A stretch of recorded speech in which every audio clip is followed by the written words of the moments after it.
الحمد لله رب العالمين والعاقبة للمتقين والصلاة والسلام على أشرف الأنبياء والمرسلين أما بعد أعوذ بالله من الشيطان الرجيم بسم الله الرحمن الرحيم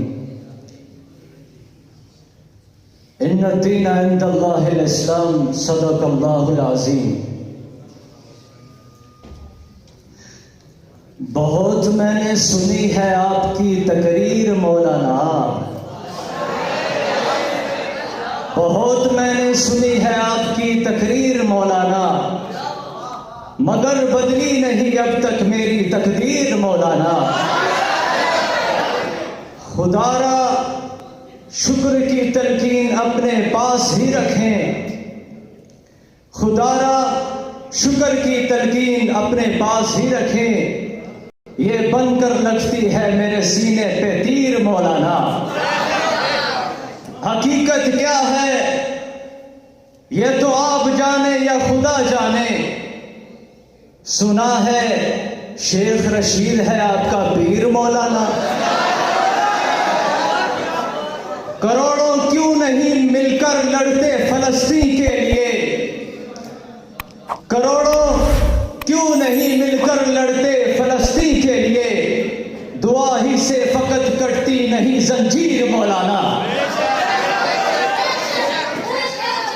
قابل صدر احترام معزز سامعین کرام، مجھ سے پہلے حزب اختلاف کے وکلاء نے یہاں آ کر جو گڑا سڑا مواد پیش کیا ہے اور اس ایوان کو گمراہ کیا اور الفاظ کی بے حرمتی کی، اس معزز ایوان کے تقدس کو پامال کیا ہے اور جس موقف کا اظہار کیا ہے اس کو ماننا تو بڑی دور کی بات ہے. اگر ایک ذی شعور انسان اس کو سن بھی لے تو وہ انہیں نفسیاتی مریض اور شرپسند قرار دے گا.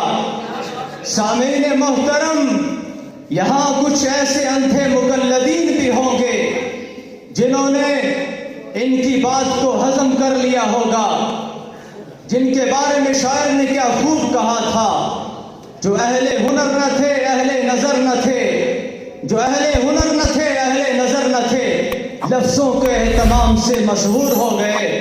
میں ان کو یہ بتانا چاہتا ہوں یہاں کچھ ایسے بھی بیٹھے ہیں جو عقل و دانش رکھتے ہیں، جو غلط اور صحیح کے درمیان فیصلہ کرنے کی طاقت رکھتے ہیں، لیکن صرف کتابی کیڑا بننے کے جنون نے اس فلسفے کو اجاڑنے پہ مجبور کیا ہے. گویا کہ وہ یہ کہہ رہے ہیں ہمیں معلوم تھا تیرے جام میں زہر تھا ساقی، ہمیں معلوم تھا تیرے جام میں زہر تھا ساقی، پلانے میں اتنا خلوص تھا کہ ٹھکرا نہ سکے.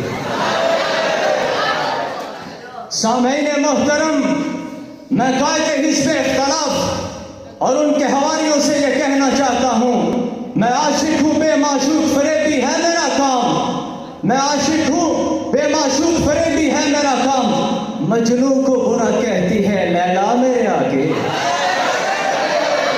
سامعین محترم، تنظیمات کو تعلیمی اداروں سے روکنے والے شرپسند اور ان کے سرپرست سے میں یہ کہنا چاہتا ہوں، ذرا دل کھول کر مجھے بتلائیے گا کہ اس وقت دینی مدارس میں 40 لاکھ طلباء کرام پڑھتے ہیں، ان میں سے وہ طلباء کرام جو کسی تنظیم کے ساتھ منسلک ہیں، کسی تنظیم کا حصہ ہیں، ان کے علاوہ کی بات کر رہا ہوں، سارا دن قرآن و حدیث پڑھنے کے باوجود، اپنے آپ کو انبیاء کا وارث کہنے کے باوجود، قال اللہ اور قال الرسول کی صدا لگانے کے باوجود وہ انتشار پھیلانے میں مصروف ہیں، وہ فرقہ واریت کو فروغ دے رہے ہیں.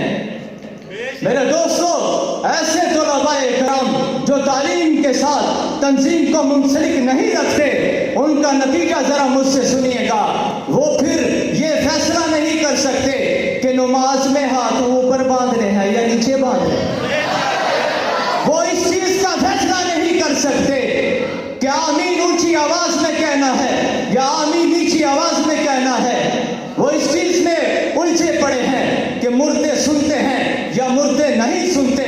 اس کشمکش کے اندر تنظیمات امیدوں کا مرکز بنتی ہے، تنظیمات حق اور سچ کو سامنے لاتی ہے، تنظیمات ہی وہ ادارہ ہے، وہ چیز ہے جو طلباء کرام کے درمیان شعور اور فہم پیدا کرتی ہے۔ میرے دوستو، اب میں ان کے سوالات کے ذرا جوابات دینا چاہتا ہوں۔ کیا مزے کی گفتگو کی تھی؟ کیا بے وقوفانہ باتیں کی انہوں نے؟ ذرا موضوع کو سمجھیے گا۔ کیا تعلیمی اداروں میں تنظیمات کا وجود درست ہے؟ موضوع یہ تھا، لیکن ان کے بیچارے بے وقوف انہوں نے گفتگو کی علم کی فضیلت پر۔ سبحان اللہ کہہ دیجیے۔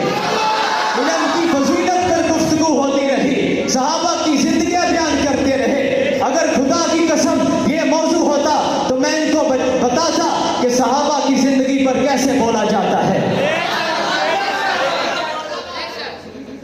ان کے ایک اور ساتھی آئے، انہوں نے کہا جی وَاعْتَصِمُوا بِحَبْلِ اللَّهِ، اللہ کی رسی کو مضبوطی سے تھام لو۔ اور میں ان کو بتانا چاہتا ہوں، میں نے اپنے دعوے میں یہ بات رکھی ہے۔ اب ذرا حبل اللہ، اللہ کی رسی کا معنی سمجھو۔ عبداللہ بن عباس رضی اللہ تعالیٰ عنہ کی روایت میں ہے، وہ کہتے ہیں کہ کہ اللہ کی رسی سے مراد یہ ہے قرآن و سنت۔ ہم اس سے انکار نہیں کرتے، ہم وہی طریقہ اختیار کرتے ہیں جو قرآن و سنت ہمیں کہے گی اور کہتی ہے۔ ارے تم ہوتے کون ہو تعلیمی اداروں میں تنظیمات کو روکنے والے؟ تم ہوتے کون ہو قرآن و سنت کی راستے میں رکاوٹ بننے والے؟ جاؤ کسی مدرسے اور مسجد کو سنبھالو، یہی تمہارے لیے بڑی بات ہوگی۔ وگرنہ مجھے قائد اعظم سے بڑے افسوس کے ساتھ یہ معذرت کرنا پڑے گی کہ کن لوگوں کو آپ نے آزادی دلوائی ہے، جن کو غلط اور صحیح کا فیصلہ کرنے میں اتنی دقت ہوتی ہے کہ بیچارے اپنے الفاظ ایسے ادا کر رہے ہیں جو موضوع سے کئی گنا دور ہے۔ اب ذرا ایک اور ساتھی کی گفتگو سنیے گا۔ یہاں پر ہو رہا ہے مباحثہ، لیکن وہ ساتھی یہاں پر آ کر کہہ رہے ہیں کہ پتہ نہیں یہ ساتھی بالغ ہیں یا نہیں بالغ۔ ارے بھائی آپ گفتگو کریں، آپ کو کیا مسئلہ تھا کہ ہم بالغ ہیں نہیں بالغ؟ اگر آپ کو اتنی پرابلم ہے تو چھوڑے، میں آگے کوئی بات نہیں کرتا، عقل مند کے لیے اشارہ کافی ہے۔ میرے دوستو، ان لوگوں نے آ کر یہاں پر یہ بیان کیا ہے کہ صحابہ کرام نے علم حاصل کیا ہے۔ مانتے ہیں ہم نے صحابہ کرام نے علم حاصل کیا ہے، کہتے ہیں تنظیم کے ساتھ نہیں کیا، تنظیم کے بغیر کیا تھا۔ تو بتاؤ مجھے، نبی کریم صلی اللہ علیہ وسلم نے نبوت کا اعلان کرنے سے پہلے صحابہ کی ایک تنظیم بنائی تھی۔ اگر ان کے قائد میں اتنا دم ہے تو ذرا موضوع کو سمجھ کر یہاں پر آ کر گفتگو کرے گا۔